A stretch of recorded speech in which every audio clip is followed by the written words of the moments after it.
চলো আমরা আজকে প্রথমে উৎসব কি সেটা একটু বিস্তারিতভাবে আলোচনা করি। উৎসবের মধ্য দিয়ে কোনো জাতি বা গোষ্ঠীর সংস্কৃতির পরিচয় মেলে। আদিম যুগে উৎসবের উৎস সংঘবদ্ধ আনন্দের মাধ্যমে সীমাবদ্ধ ছিল। আদিম মানুষ পশু শিকার করে পাক ভোজন পূর্বে আনন্দের নৃত্যে মেতে উঠত। পরবর্তীকালে দেব দেবী ও অতি প্রাকৃত সত্তার মানুষ বিশ্বাসী হলো। শুরু হলো ধর্মকেন্দ্রিক পরিচর্যা। সঙ্গে সঙ্গে উৎসবও প্রথাবদ্ধ কর্মসূচির অঙ্গ হয়ে দাঁড়ায়। তাই ধর্ম আর অতি প্রাকৃত সত্তার অবিচলিত বিশ্বাসী রয়েছে উৎসবের সৃষ্টির মূলে। আরণ্যক ত্রিপুরার উৎসব সৃষ্টির মূলে একই ইতিহাস, একই উৎস। ত্রিপুরা মূলত আদিবাসী উপজাতীয় মানুষের আবাসস্থল। স্বাধীনতার উত্তরকালে পূর্ববঙ্গ থেকে আগত অসংখ্য বাঙালির স্থায়ী বাসস্থান এখন ত্রিপুরার। তাই ত্রিপুরার উৎসবের দুটি ধারা, একটি আদিবাসী সংশ্লিষ্ট উৎসব, দ্বিতীয়টি বাঙালির জীবনধারার সঙ্গে সংযুক্ত। তবে অধিকাংশ ক্ষেত্রেই ত্রিপুরার উৎসব বর্তমানে জাতি উপজাতির দুই শ্রেণীর মানুষের সম্মিলিত উৎসবে পরিণত হয়েছে। প্রথমে যে উৎসবটা নিয়ে আমরা বিস্তারিত আলোচনা করব সেটা হলো গড়িয়া পূজা। ত্রিপুরার আদিবাসীদের একটি বিশিষ্ট উৎসব গড়িয়া পূজা। নববর্ষে শান্তি সমৃদ্ধি কামনা করে এই উৎসবের সূচনা। আদিবাসীদের দেবতা সাধারণত বাঁশ দিয়ে নির্মিত হয়। বংশদণ্ডের মধ্যে নানা কারুকার্য করে দেবতা তৈরি করা হয়। গড়িয়া দেবতাও বংশ নির্মিত, যাকে কল বা কেদা বলা হয়। আদিবাসী নারী পুরুষ এই দেবতাকে নিয়ে ঘরে ঘরে পরিভ্রমণ করে। সঙ্গে চলে নৃত্যগীত, সপ্তাহকাল চলে গড়িয়া উৎসব।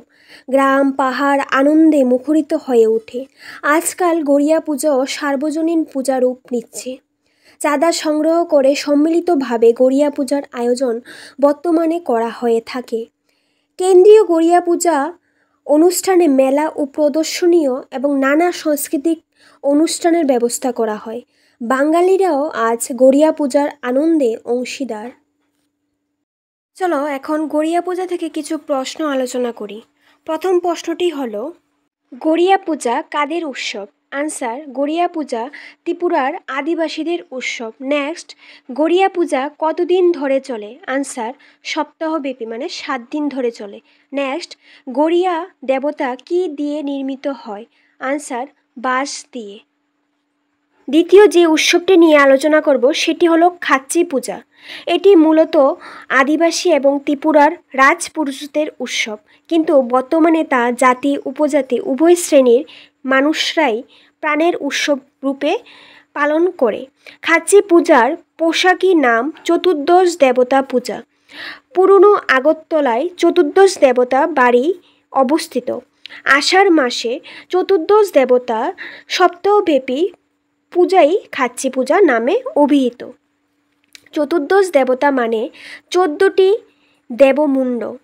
বৈদিক ও পৌরাণিক 14 জন দেবদেবীর স্বর্ণমুণ্ড এই সময়ে পূজিত হয়। তবে মুণ্ডগুলির উপরিভাগে যুগল, শৃঙ্গ, আর্য ও অনার্য সভ্যতার মিশ্রণকে নির্দেশ করে। ত্রিপুরার মহারাজ ত্রিলোচন এই পূজার প্রচলন করেন। পূজার পুরোহিতদের বলা হয় চন্তাই। এই চন্তারাই উপজাতীয় শ্রেণীর মানুষ। যাই হোক, খাচ্চি পূজা ত্রিপুরার এক সৃষ্টিকারী উৎসব। চলো এখন খাচ্চি পূজা থেকে কিছু প্রশ্ন দেখি। প্রথম প্রশ্নটি হলো, খাচ্চি পূজা ও উৎসব কোথায় অনুষ্ঠিত হয়? আনসার, পুরনো আগরতলা চতুর্দশ দেবতার মন্দিরে।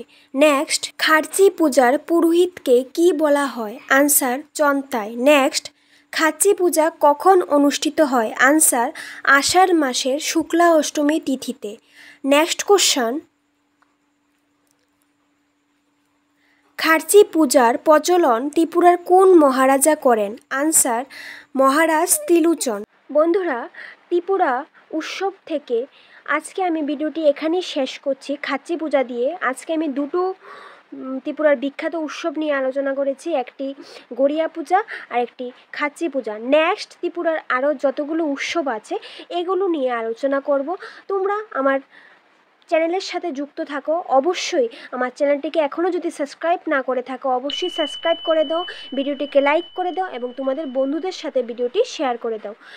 ত্রিপুরা উৎসব দ্বিতীয় পার্ট নিয়ে অতি শীঘ্রই আসবে।